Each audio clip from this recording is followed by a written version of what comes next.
The actual purpose of this video is to do a little bit of basic dive boosting and fire boosting, because I realize that it can be hard to I guess I've got different ways of doing it than those videos that I did are really old. They're from 2013, so certainly I've become a different flyer since then, and I certainly utilize the flyers differently for sure. I do a lot of dive boosting though. It's really my preferred flyer and dive boosting. My preferred naturally is a red cloak. They're the ones I can do. But so for dive boosting, it'd be nice to have a little bit more scarf. The basic is that I use default camera control, so there's no reverse or inverted Y or anything like that. But the basic is and the easiest way to do it is to find a high ledge somewhere and just practice this. And there's two ways. There's two ways to do it. There's diving through and then up, or there's diving down and then back. And here's what I'll show you the difference between the two. There's 1, 2, 3, and up. That's diving through. Okay.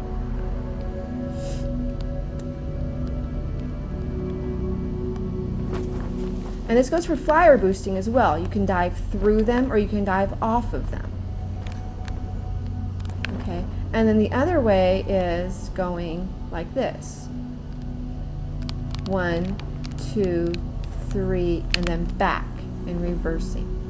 Okay? You want to keep the camera as still as possible. And that's something I notice sometimes. Like when I've watched some people try to do this, is the camera goes a little wonky. And as much as possible, hold your controller straight, at least at first, until you can kind of deal with the movement, because it is a 6-axis, so you know the camera's going to go. If I go like this, the camera's moving.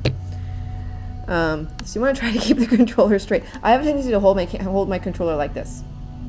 I mean, it's just, I don't know why I do it. Especially if I'm just sitting and journeying, I hold my controller sideways, and I think that has a lot to do with why sometimes I get a little off of my companion when we're flying.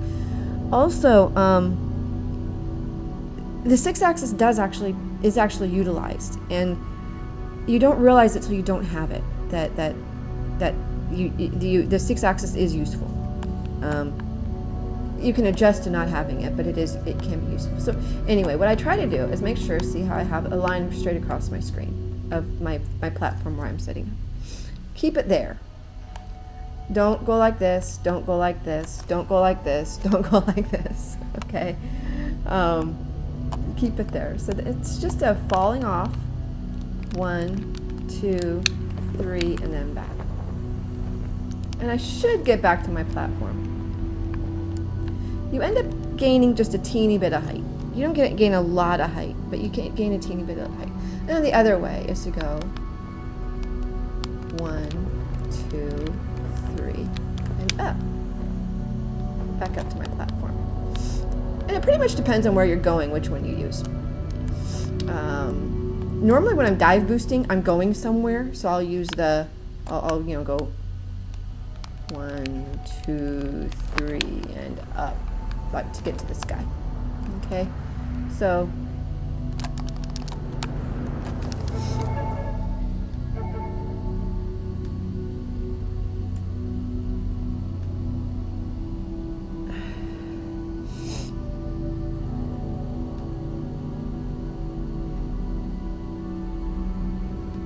I'm having video issues here, I think.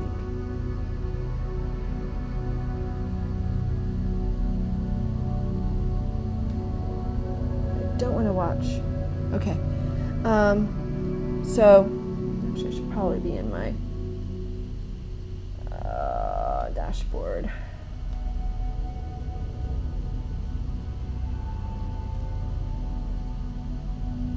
Okay. All right. So that's the basics. Obviously, the more scarf. It's easier to do this as a white cloak at first. Both flyer and dive boosting are easier as a white cloak because you got a little bit more scarf. my scarf as a red cloak at this point, I think basically comes down to it might come down to my feet. Come on. But it might just come down just below the edge of the cloak. So you got a lot more scarf as a white cloak. And especially if you go into the broken bridge and start collecting symbols. Okay, so that's all it is to get to somewhere just like that. And that's probably the best place to start if you're starting to dive boost. Because all flyer boosting is dive boosting through flyers. So you've got to know how to dive boost first.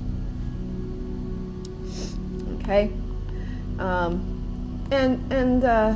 You can do a turn. Looks like I got about 4 pumps as a white cloak here. Ah, crash into the ceiling. Or you can just do it straight. I'm going to try to go across. The speed with which you, the speed with which you pump is going to have an effect on where you go. There are times when you want to do really, really short pumps.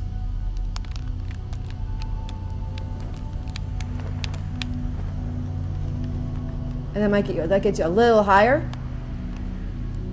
And there are times when it's better to do kind of slow pumps. And it's something to experiment with depending on where you want to go. Here I don't have a lot of room, so I don't want to go too slow.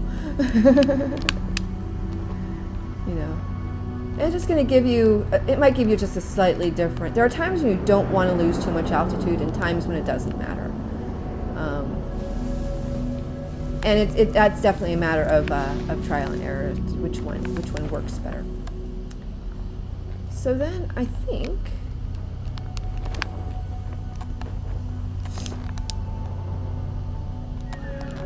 flyer boosting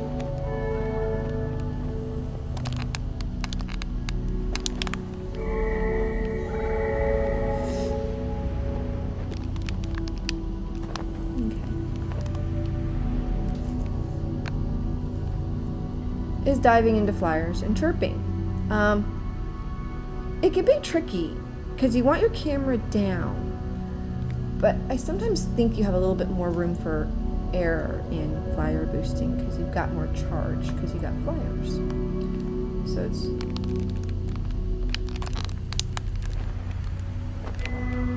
and this actually isn't how my video showed me doing it because I was in the broken bridge. Oh wow, see that was a beautiful one. All the way up here. But I think the easiest way might be to start off just trying to reverse it because then you're not trying to fly too far.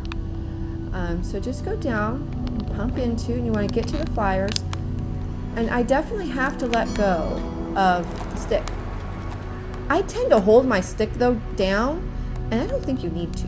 Oops, hello. I didn't mean to do that. You probably don't need to hold your stick. You can probably point it down as long as you're not moving your controller too much, which granted, generally I do. Right now I'm trying to keep it very still.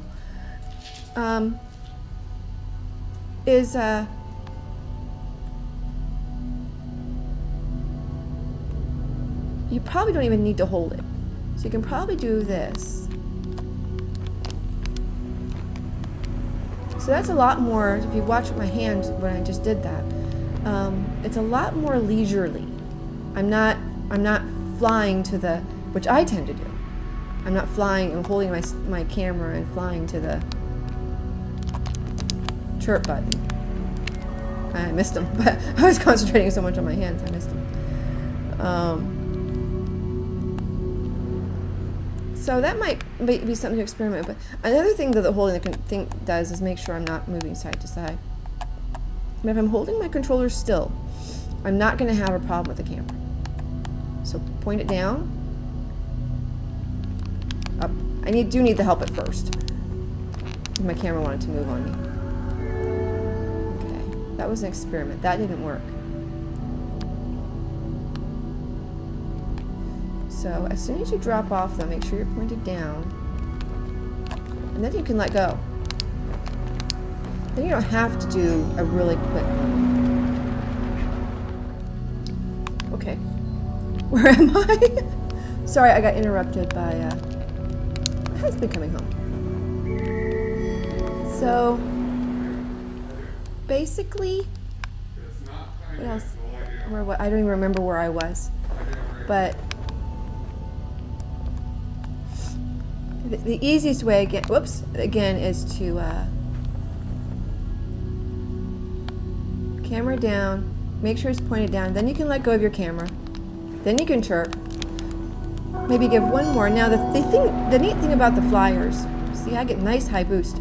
The nice thing about the flyers is they will keep charging you through the dive. So let's see if I can point this out as I do it. Try to make my movements very, very deliberate so you can see them very clearly. Fly, fly, chirp, fly, fly. So the flyers are still charging me. Okay? So you can give a couple more pumps after. But at first, what you might want to do, just to practice at first, is just dive right off of them.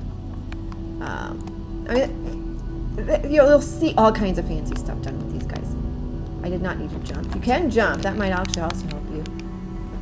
It's pretty much just drive right off of them. And you notice I'm holding my controller very still. So any movement like this is going to throw it off just a little bit, and it's going to change the results.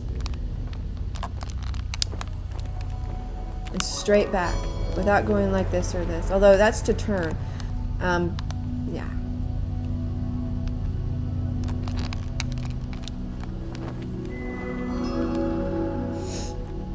So now, of course, then you start just flying off the flyers themselves.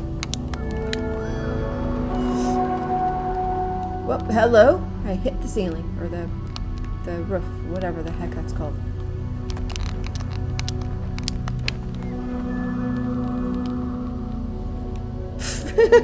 The problem here is there's all kinds of stuff to hit. Okay.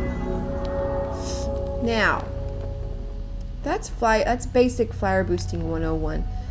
Granted, there's a lot of other stuff you can do, like a sort of a drop shoot thing. I'm not even sure if this has a name. I guess it's just a drop shoot.